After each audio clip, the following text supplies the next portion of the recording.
야, 김범소희가 대통령실에 와 있었네. 어. 김범소희가 대통령실에 와 있었네. 그 대통령기인지 몰라도 파란색 대한민국 정부 거시기에 있네. 김범소희가 왔어.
안녕하세요. 안녕하세요.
야, 성남의 서현 SC고등학교래요.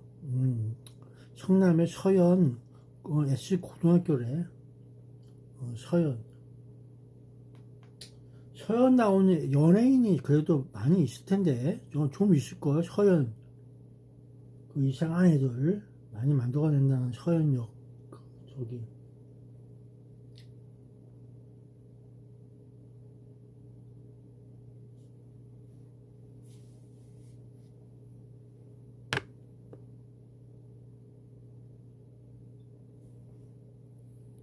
아휴, 다 안 됐어.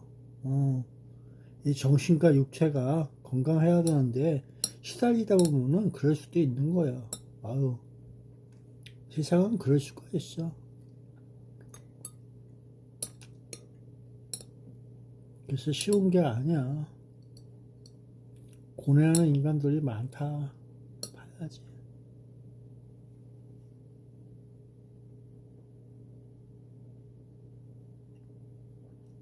이제 더 이상 얘기를 꺼내지 마라. 아유, 결혼해서 잘 살고 있어? 그 뭐 변호해줬던 변호사는 유모모 변호사는 뭐 어디 갔는지 모른다면서 있는 대한민국 현실은 언제 또 나올까 할 수가 없어.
연호에 대해서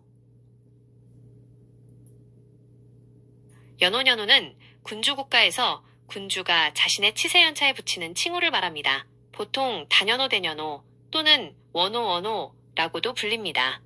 주요 내용은 다음과 같습니다. 욕심이 많아. 의미, 군주의 통치권이 물리적 공간뿐만 아니라 시간까지 지배함을 상징하며 자주국의 상징으로 사용되기도 했습니다. 기원 및 사용, 중국 한한나라 무제무제 때 건원이 최초의 연호입니다. 중국의 영향을 받아 우리나라, 일본, 베트남 등 동아시아 국가들에서 사용되었습니다. 변천, 초기에는 군주 한 명이 여러 번 연호를 바꾸는 것이 보통이었으나 명나라와 청나라 때부터는 한 군주가 재위 기간 동안 하나의 연호 1세 1원만 사용하는 제도가 정착되었습니다. 한국의 연호, 고구려, 신라, 발해, 고려 등에서 독자적인 연호를 사용한 기록이 있습니다. 예, 고구려 영락, 신라 건복, 발해 인안 등 조선시대에는 중국의 연호를 사용했으나 대한제국 시절 고종광무, 순종융이에 다시 독자적인 연호를 사용했습니다. 대한민국 정부 수립 이후 초기에는 단군기원 단기를 공용연호로 사용했으나 1962년 1월 1일부터는 서력기원을 공용연호로 채택하여 현재까지 사용하고 있습니다. 혹시 특정 국가의 연호, 예, 한국, 일본, 중국에 대해 더 자세히 알고 싶으신가요? 네, 한국, 일본, 중국이 연호.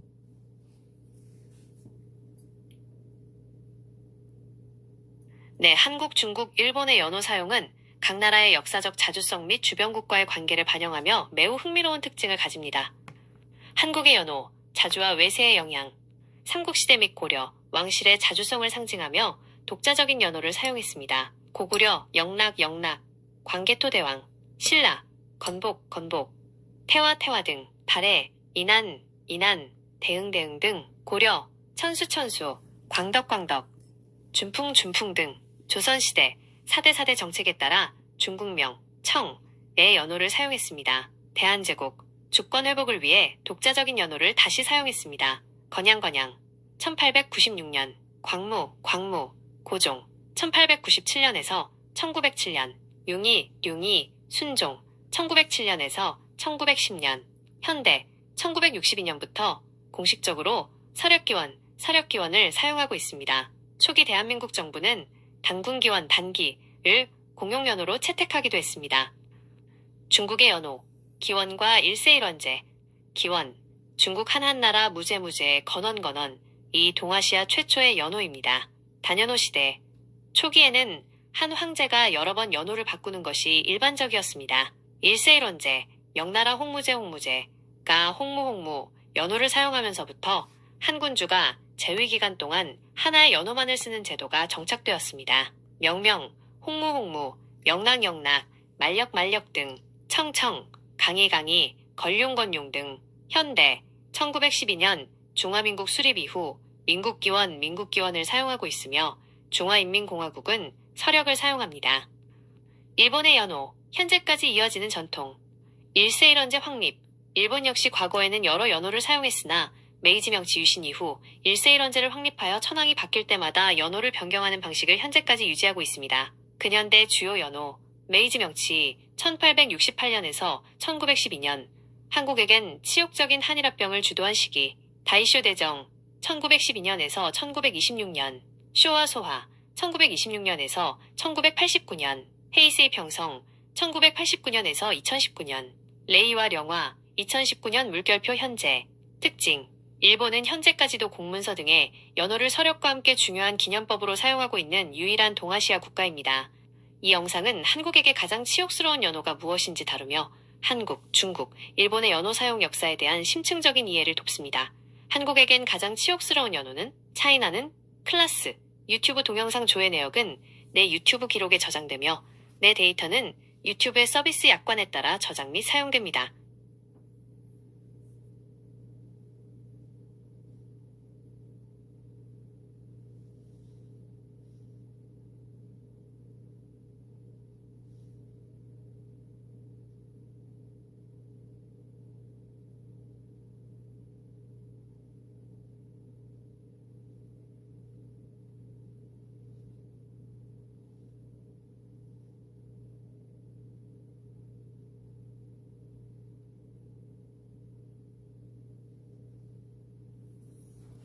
단군 기원으로 2026년은 몇 년도인가요?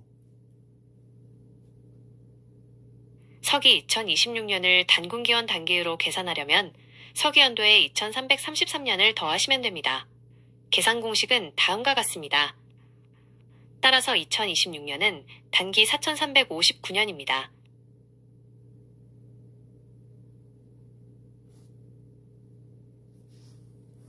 연어에 대해서 말씀해 주세요.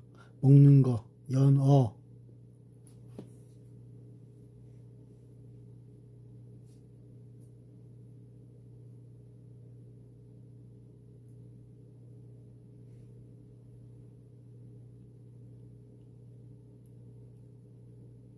네, 부드러운 식감과 뛰어난 영양으로 전 세계적으로 사랑받는 식재료인 연어 셀먼에 대해 자세히 알려드리겠습니다.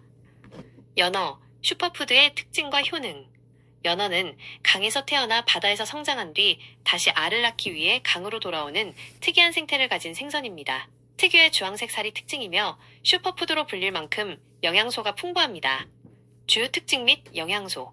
영양소, 역할 및 효능. 오메가-3 지방산, 심혈관 건강 증진, 중성지방 수치 감소, 혈액순환, 뇌기능 개선, 염증 감소에 탁월합니다. 고품질 단백질, 근육 생성 및 회복에 도움을 주는 저칼로리, 고단백 식품으로 다이어트에 효과적입니다. 아스타잔틴, 아스탁산틴, 연어살을 붉게 만드는 천연 색소로 강력한 항산화 작용을 하여 노화 방지 및 피부 탄력 유지에 도움을 줍니다. 비타민 D, 칼슘 흡수를 도와 뼈 건강을 강화하고 면역 기능 유지에 기여합니다. 비타민 A, 시력 감퇴 및 눈의 노화를 방지하는 등 눈 건강을 지켜줍니다. 연어 섭취 팁. 섭취량. 일주일에 2에서 3회 정도 섭취하는 것이 적당합니다. 선택. 수은 함량이 낮은 편이지만 임산부나 어린이는 야생 연어보다 양식 연어를 선택하는 것이 더 안전할 수 있습니다. 궁합. 비타민 D의 흡수를 돕는 칼슘이 풍부한 요거트나 신선한 채소와 함께 샐러드로 먹으면 좋습니다. 인기 있는 연어 요리 종류. 연어는 회, 구이, 튀김 등 다양한 방식으로 조리하여 즐길 수 있습니다. 카테고리. 대표 요리, 간단 설명, 날 것, 밥 차갑게, 연어회, 사시미, 신선한 생연어를 두툼하게 썰어 간장이나 초장 등에 찍어 먹습니다. 연어 초밥, 초밥용 밥 위에 연어회를 올린 대표적인 요리입니다. 연어 샐러드, 신선한 채소와 연어 슬라이스에 상큼한 드레싱을 곁들여 먹는 요리입니다. 훈제 연어, 연어를 염장 후 훈연하여 특유의 풍미를 살린 것으로 주로 샌드위치나 베이글에 사용됩니다. 구이, 따뜻하게, 연어 스테이크, 연어 토막을 팬이나 오븐에 구워 레몬즙, 허브 또는 데리야끼 소스 등을 곁들인 메인 요리입니다. 연어 구이, 소금 간만 하여 굽거나 오븐에 통째로 구워 담백하게 즐깁니다. 밥, 덮밥, 사케동, 연어 덮밥, 간장 양념을 한 밥 위에 생연어회와 와사비를 올려 먹는 일본식 덮밥입니다. 연어장, 연어 필렛을 간장 기반의 숙성 양념에 재워 밥 반찬으로 먹습니다. 혹시 연어 보관 방법이나 특정 연어 요리의 레시피에 대해 더 궁금하신가요?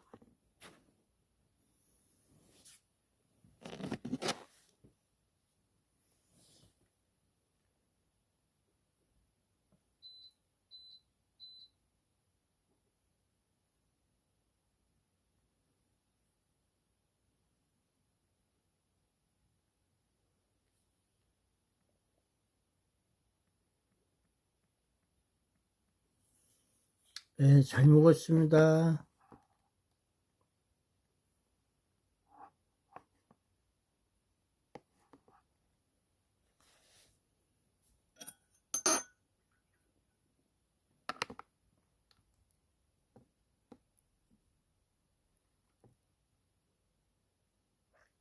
네, 감사합니다. 그럼 바이바이.